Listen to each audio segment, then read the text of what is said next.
I'm going to show you some fictional spies with some different skills. Now, here's what I want you to do.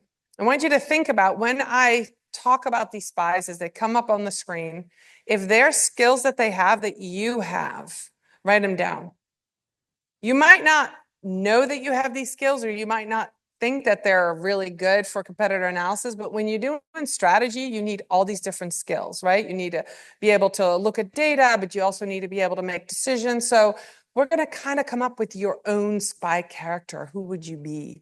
It's kind of fun. At the end of the session, I will show you who I am as a spy. So here are some of the fictional spies that you might or might not know. Well, of course, we all know James Bond. Who is he? He is a suave operator. One of the things that we know about James Bond, he is charismatic, right? He could talk his way in and out of any situation.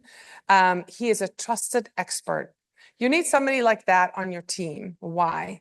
He might be the liaison between your marketing team and your C-suite, or between your marketing team and your most difficult client, right? As somebody like James Bond might also have some instinct and intuition to do some inferencing when we get all this data. Like, what does it mean, right? So he is the suave operator. Another fictional spy that I want to highlight is Claire Bishop. She's an empathetic people person. She was in a novel. She has high ethics. You always need somebody on the team that says, wait a minute, just because we can run this campaign, should we do this, right? There's some ethical issues sometimes. Do we really want to? If this is you, if you're that people person, if you're the empath, write that down. Are you relatable? Are you approachable as a team member? Are you approachable as a marketer? Do you connect on a personal level with your teammates? Do you connect on a personal level with your clients? Are you quick thinking, problem solver? Write some of these attributes down if that is you. Jason Bourne, who doesn't know him? Bold decisions, agile and fearless. He is reactive, however. So if something happens, boom, he's got the next move ready. He improvises without hesitation. I did see my spelling mistake right there. Don't know what happened there. Hesitation. He's the agile improviser. All right, the next one we have, Lisbeth Salander. She's also a spy from a book. Anybody read the books that Lisbeth Salander's in? Oh my gosh, that was crazy. Yeah, she is that digital ghost, right? She is the one that if you go to, you need data, you go to that person on your team and go, I need X, Y, Z. I have a daughter who's a data analyst.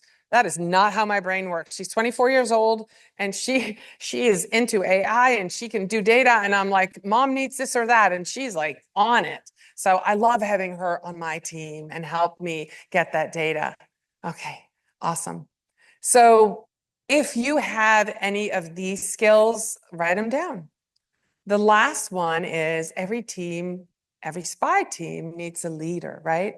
They need somebody who can assess the risks. Is it worth it? Should we just go ahead and do it, or maybe not, hold back or not? Global authority, she is kind of Emma's the invisible leader.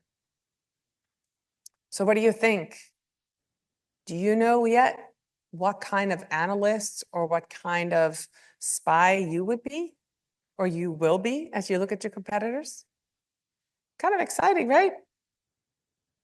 So let's get to the briefing, the rest of the briefing. The targets that we're going to look at are Zoom, Skype, Google Meet, WebEx, GoToWebinar, and Fireflies. Now, of course, these are big ones. Lupe, again, is a completely fictional company that doesn't exist, that I made up.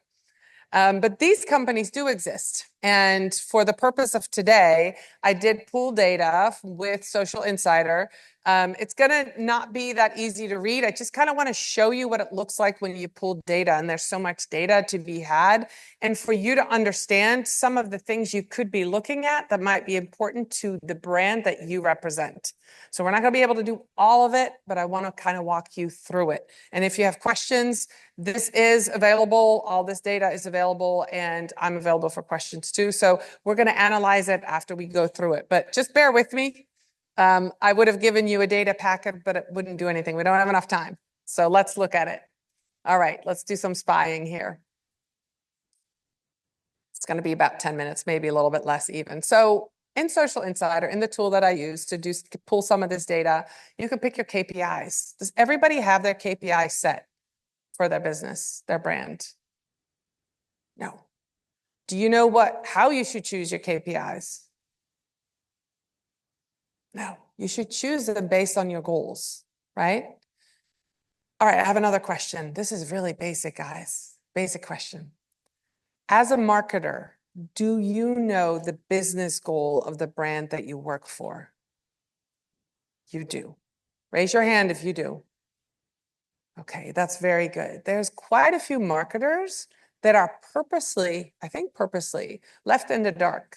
If you're only given marketing goals, it's really hard to make those marketing goals work if you don't know what the business goals are.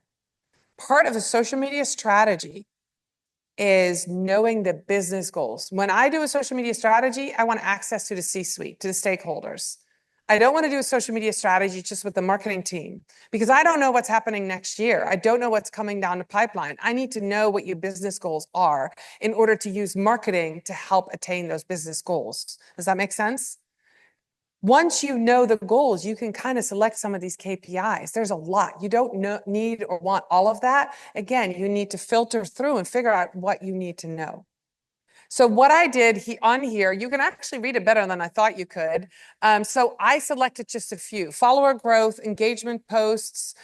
This is over a 30-day period. So when you look at this, immediately you see Skype isn't doing anything on social. Boom. First data point that we figure out, right?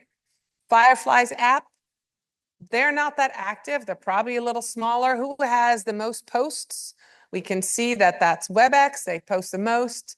Actually, Zoom only has one post in 30 days. So we can get some data already when we look at this.